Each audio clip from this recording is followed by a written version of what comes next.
Welcome back, psych students, to another video by me. The last video I did in psychology has gone kind of mad, so I thought I'd make a quick recap video. A lot of you were asking for actual sort of content, so I've made a quick, hopefully around 10 minutes sort of video on topic 1, development. How did we develop? This is the spec, just so you're all aware of what we'll be going through, some of the extra things that you probably can do to sort of look into it, because, massive warning, this is a quick recap video and it's just to refresh your memory. Please do not use this as a sole revision method. Active recall, flashcards and past paper questions should be the bulk of your revision, should go alongside my videos. This video includes what I feel is the most important information, and it doesn't include everything that you need to know. So if you want more in-depth videos, please leave that down in the comment section. But this video is sort of just key information to use to refresh your memory. So first of all, early brain development. Let's build your brain from the ground up, should we? Okay, so about 4 or 5 weeks gestation, the brain starts as a tube that splits into forebrain, midbrain and hindbrain, forming anterior and posterior sections of the brain. This is by week 5. By week 6, the cerebellum, which coordinates movement, and medulla oblonga, which controls breathing, blinking, sneezing, are all in place. And then from about birth to age 3, your baby's brain is a connection making machine. It forms around 700 to 1,000 neural connections per second. That's a lot of neural connections, and doubles in size in 1 year, and it reaches about 80% of adult size by age 3. That's why you often see babies and their heads often look a bit sort of mismatched to their body compared to adults. That's why their brain is so far ahead than what you expect. A quick example just to help put that into place: newborns breathe and react automatically, hindbrain and medulla, but over time as their forebrain develops, it helps them learn more about language, recognise faces, it allows them to develop more and more. Moving on to Piaget's cognitive development. Now, Jean Piaget believed that kids' minds evolve in universal, unchanging stages. You can see how that's probably going to be a weakness of this study later on. Schemas are mental folders, a bit like a computer. When you have folders and you sort of change stuff as you learn, that's what he thinks it is.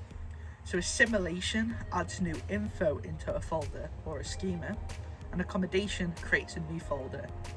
Equilibrium is when knowledge and information are balanced. Now, for the 4 stages. Sensory motor, which is about 0 to 2, is learning by senses, touching stuff, licking stuff. A baby drops a toy, they now know it still exists, such as object permanence. Pre-operational is about ages 2 to 7. Symbolic thinking, but still quite self-centered. So I always get this word wrong. Animism, believe toys have feelings, centration and irreversibility. So for example, a child thinks there's more water poured into a tall glass. You can't reverse that concept of sort of object permanence. Logic, classifying, seriation and decentration and reversibility are all concrete operational, which is ages 7 to 11. So understanding that 5 plus 3 equals 8, regardless of using counters, fingers or numbers. Formal operational is 11 plus, and this is abstract and hypothetical thinking, being able to understand more difficult concepts, and thinking about time and consequences of one's actions. Now the strengths of this is it's got very practical classroom teaching, I don't know if you noticed, but you've got like junior school, you've got senior school, and then you've got secondary school and nursery, and they're split into sort of the operational stages, which is pretty cool. It's supported by observational research, which we'll get onto later, and it's got quite a few weaknesses though. So it underestimates younger children. So if a younger child develops more quickly, or even if a child had learning difficulties and developed later on, it doesn't really add into that, and that may not apply to all cultural or real life contexts. Dweck's mindset theory. I love Carol Dweck. I've got her book. It's a heavy read for GCSE, but once you're older, it's a good book. So she emphasised how beliefs shape learning, how a fixed mindset, such as I'm just no good at this, isn't as good as a growth mindset. I can improve with practice. I can get better at this. If I revise more, I can get a 9 at GCSE psychology. So an example is 2 students get low marks.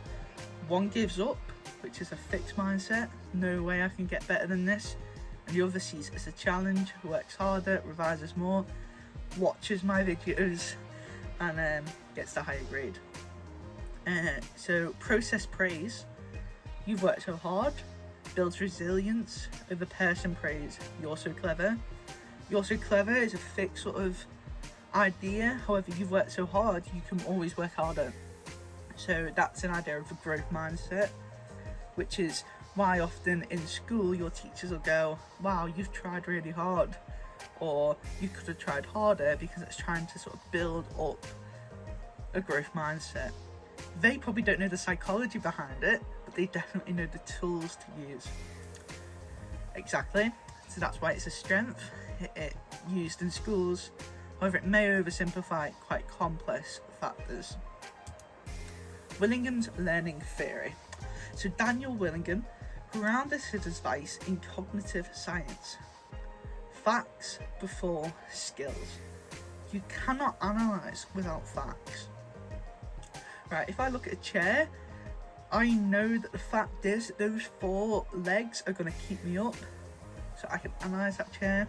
That'll probably take my weight. However, if it had 2 legs, I'd go, oh, something's not going on.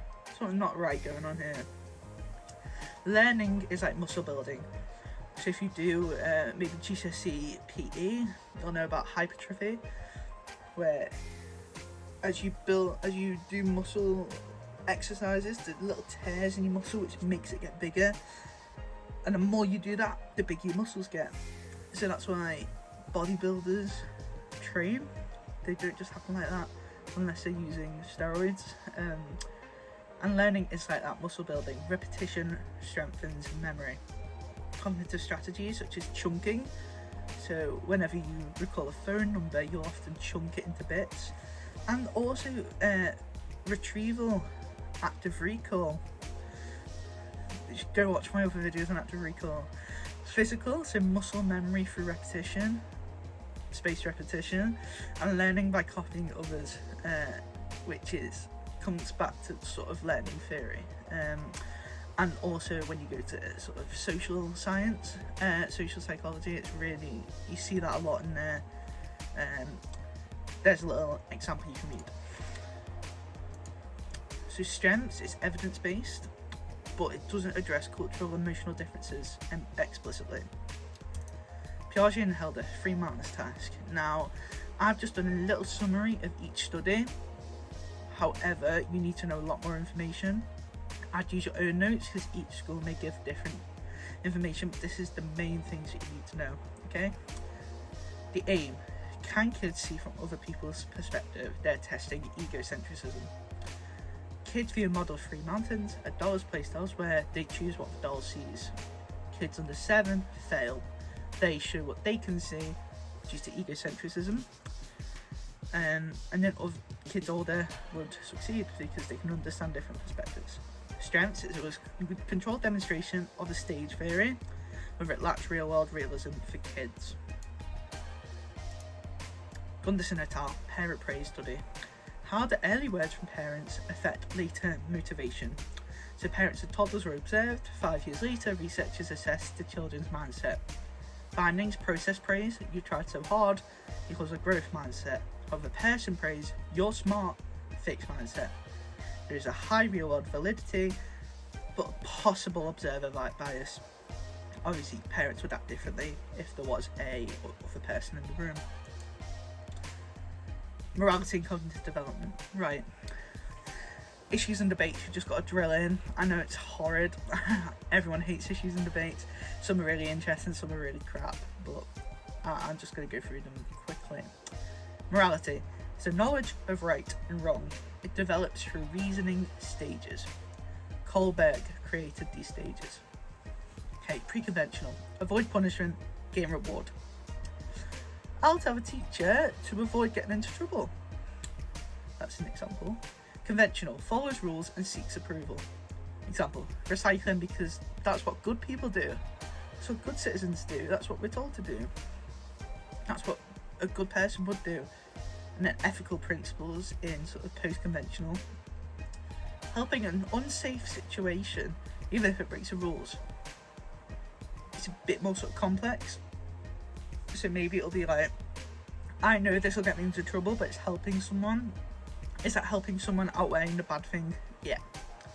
So, strengths is it ties moral thinking to cognitive development, or it's based on Western individualist views, which is more difficult to generalise. Right, this is a little final recap. Brain tubes, the cerebellum and medulla by week 6, massive neural growth until age 3.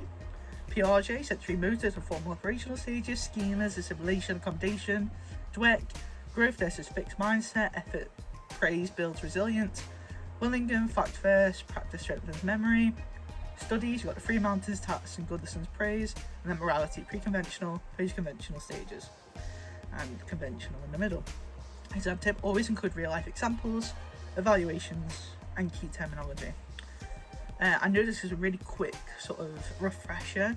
If you want more in-depth videos, as I said before, leave them in the comment section. And also, let me know if there's any questions that you have. I'll try my hardest to answer them.